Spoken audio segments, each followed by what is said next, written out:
ఈ ఉదయకాల సమములో నేను ప్రకటన చేయుచున్న దేవుడు మనుషులకు మనతో చెప్పకుండా ఏ పని కూడా చెయ్యలేదు, చెయ్యడు అన్న సత్యాన్ని నేను మీకు జ్ఞాపకం చేస్తున్నాను.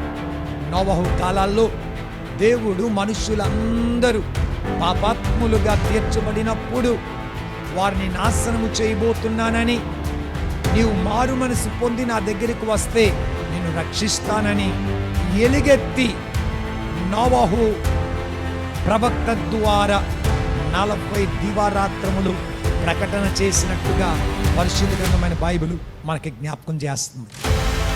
యోనా యొక్క జీవితంలోనికి వచ్చినప్పుడు కూడా అదే జరిగింది. దేవుడు నినవే పట్టణాన్ని నాశనము చేయడానికి ముందు తన ప్రవక్తను పంపించి హెచ్చరించాడు. మీరు మారు మనసు పొందితే, మీరు తిరిగి నా దగ్గరకు వస్తే నేను మిమ్మల్ని క్షమిస్తాను అని చెప్పిన తర్వాత దేవుడు తన కార్యాన్ని జరిగించాడు.